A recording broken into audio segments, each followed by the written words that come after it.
We are live here on Thursday night.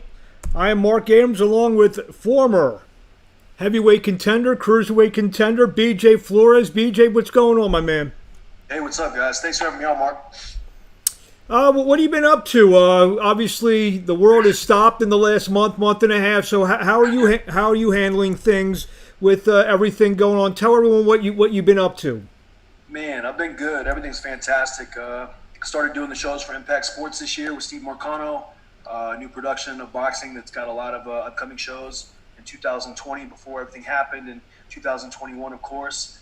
And that's pretty much been it. I've been doing some real estate stuff back in Arizona, and I started working with a kid, up and coming. Maybe you want to call him a YouTube sensation, or call him whatever you want, but I want to call him a pretty damn good fighter. And I've been working with him, with Shane Mosley since December. You didn't mention his name. Yeah, Jake Paul. Well, I think everybody saw him fight January 30th in Miami. He did a fantastic job. But I've been out here. I'm actually living in Calabasas right now, working with him. He's very serious about some of the stuff that he's doing, and he wants to get better. So where are you working? Calabasas. You don't see Courtney and Kim and Chloe and the gang walking around there, do you? Or do you?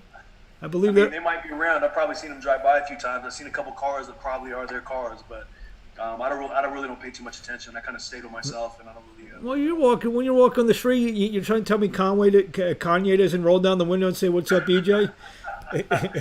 Man, I don't even know if I'd recognize Kanye if I saw him out, to be honest. So God bless him. He's doing a great job, but I'm not really too into that kind of stuff.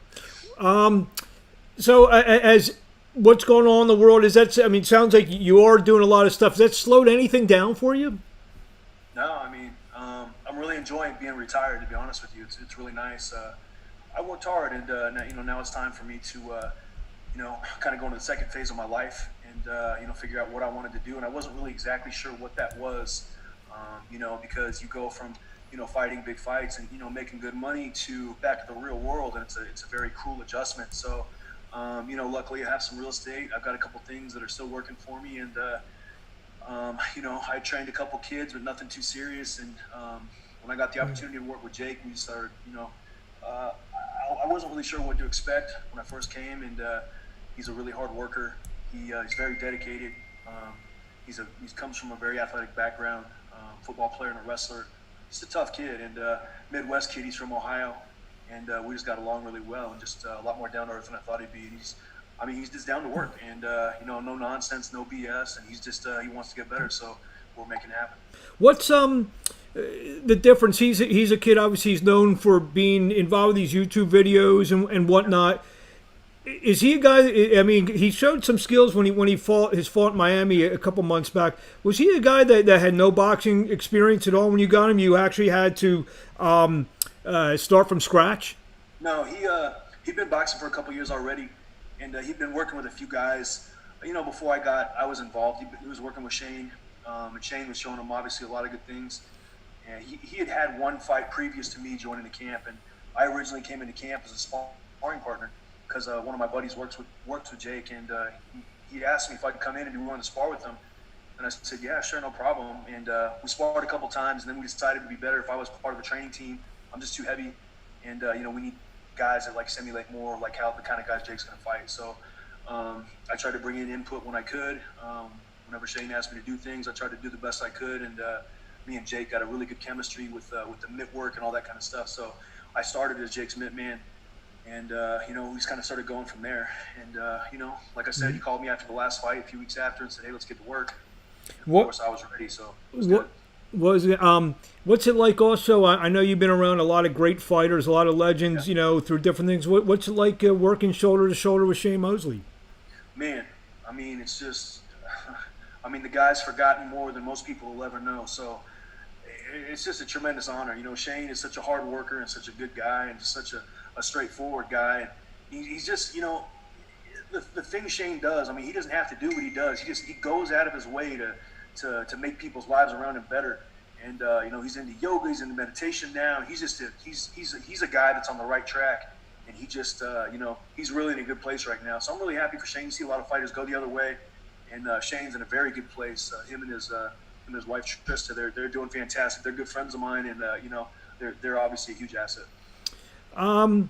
What do you see next for Jake? I know there was a rumor he'd be fighting at KSI. Is that a fight that when life gets back to normal that we may be seeing? Jake's been ready to fight KSI ever since after the last fight. I mean, here's my thing. Like, if you're KSI, don't jump up in the ring and get in Jake's face and act like you're ready to fight. And then when multiple offers come to, of course, the COVID-19 and all that kind of stuff happened, so threw it off. But even before that ever happened, KSI was like, look, I got my concerts, I got all this stuff. I mean, if that's what you want to do that. But don't jump up in the ring after the last fight and make it sound like you're ready to fight him next. I mean, we're ready for KSI anytime. It doesn't matter. I mean, KSI is the least of my worries. The KSI fight, honestly, will not go 3 rounds. That's 100% guaranteed. It will not go rounds. And the crazy thing about Jake's last fight is, it only went 1 round, but people didn't really get to see like what he can do at all. People have no idea what he can do, and I prefer it that way. So if he goes more rounds next time, then people will for sure see his ability and his talent. And for now though, I like keeping it quiet. It seems like you've done some great work with Jake, and I know we talked a little bit off camera. I guess the training bug has hit you a little bit. Not full blown yet, the training bug, but fighters will see this that you took a guy who had limited experience. We can say that into a guy who's Jake Paul. I'm not going to sit here and say he's going to fight for the championship of the world, but it seems like you're making him an admirable, real fighter, so to speak. So other fighters may see that and. They may start reaching out to you. Is that something that if a certain fighter reaches out to you that, you could see training in your future? I mean, Jake's my #1 priority. So anything outside of him, if it worked out, potentially. But, I'm really like on a one-track mind right now.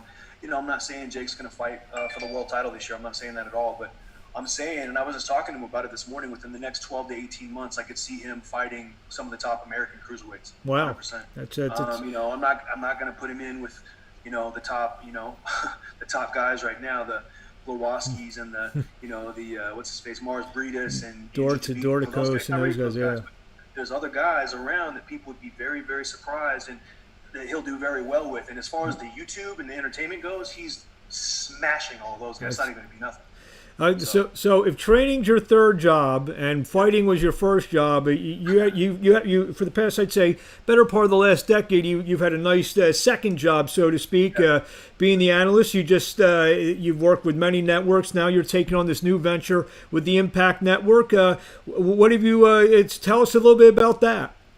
Man, Steve has been a good buddy of mine for a long time, so we've always been in touch. And Steve is one of those type of guys that he likes to get everybody involved. He's got tremendous energy. He's a people person, and he called me last year and was like, "BJ, look, like this is the year it's gonna all happen. Like I'm getting the TV network. We're gonna have dates. We're gonna have a reality TV show, and I want you involved in all of it." And I was like, "The reality TV show, Steve, I'll pass on that. But any real stuff, real work, like as far as that relates to boxing, I'm in." So.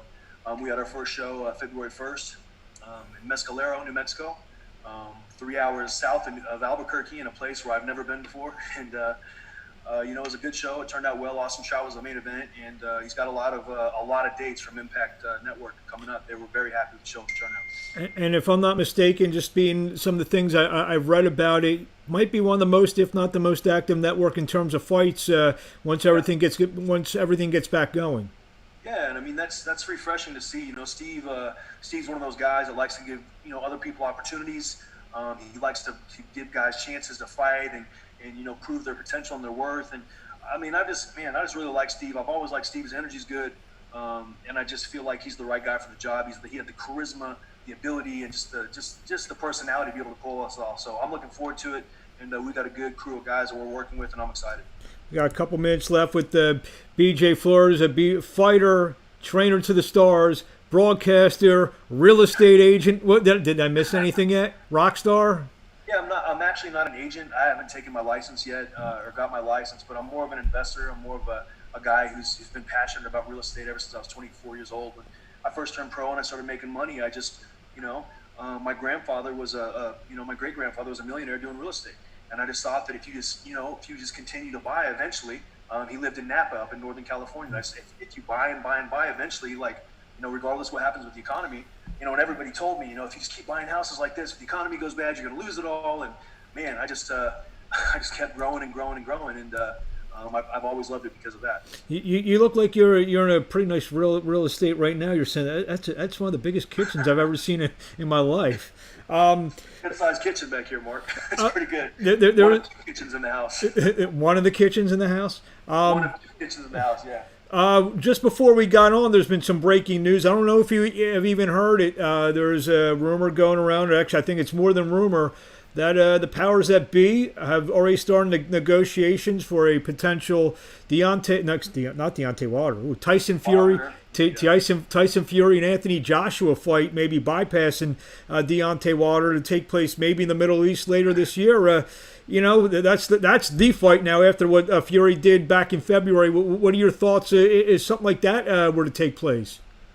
I mean, let's be honest. Besides Andy Ruiz, honestly, who I still hold in very high regard, just because he got outpointed to Joshua. I mean, people make it sound like Joshua went out there in the rematch and cleaned him out. He didn't. He never hurt him. He never did anything to him. He outboxed him. He did well. But I'm one of those old-fashioned type of guys where I like boxing. I like to see the sweet science. But when it comes to heavyweight boxing, I want to see the champion be able to inflict some damage, and I just don't feel like Joshua was able to do that against Ruiz, and he's probably smart not to do so. So I give him full credit for the win, but it just wasn't heavyweight boxing. I want to see some damage. Those are the biggest, baddest men on the planet. And I just I like to see some aggression. But I feel like Joshua and Tyson Fury is the only fight to make him outside of Deontay Wilder and his team.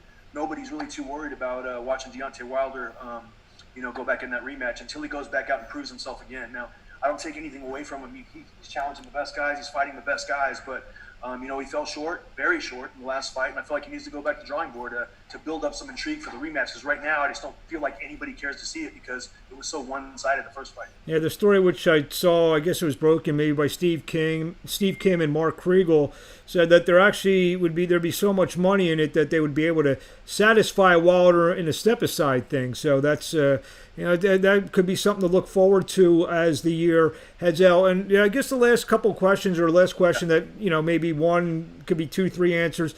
Any couple fights? I guess we got Crawford and Spence. Any other fights that in the mind of BJ Flores you want to see sooner rather than later?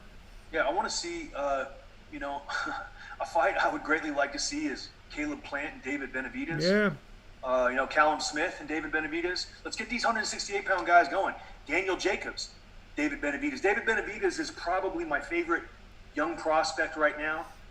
The kid is absolutely amazing. He's going to be a champion for a long, long time. Mark my words. And Terrence Crawford. Why don't we give our boy Errol Spence a little bit of a break? And how about Terrence Crawford fights just any top 5 welterweight, anybody, instead of the guys they've been pulling up for him. With all due respect to those guys, but I mean we got Sean Porter. We got guys like that, even Manny, even Keith. I think all those guys will give him a lot better test than anybody he's fought so far. And before he starts saying, I'll beat Spence, and everyone starts, already writing his check at the championship fight and beating everybody, I think he's got to beat a Porter. He's got to be someone like that before he just gets automatically mentioned to beat guys like Spence. So I think Spence needs a little time to get back. He needs a fight or two, and then he can fight Crawford. But in the meantime, there's plenty of young, hungry guys that are willing to get in there with Crawford. I can't get over your buddy, I guess, just brought in the groceries. I guess you're in the B kitchen, and he just brought me. It looks like he's like 3 miles away from you. I mean, that's how big that place is. 15, 20 yards away from the camp chef, and he does a hell of a job. So.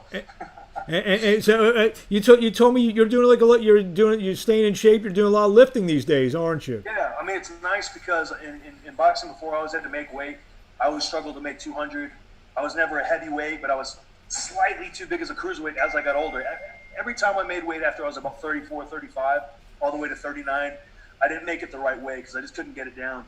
And, now I'm walking around about 235, and I feel good. I feel strong, a little thicker, but it's nice not to have to cut weight all the time. I feel good, and it makes working out fun again instead of always having to work out. Well, BJ, anything you want to say in closing before we get out of here? No, man. Someone's cooking you dinner, so I know you want to get the heck out of here. I'm just looking forward to seeing you back in action, Mark. Hopefully, we can have you on Impact Network soon, and you could join me in the booth. And that'd be wonderful.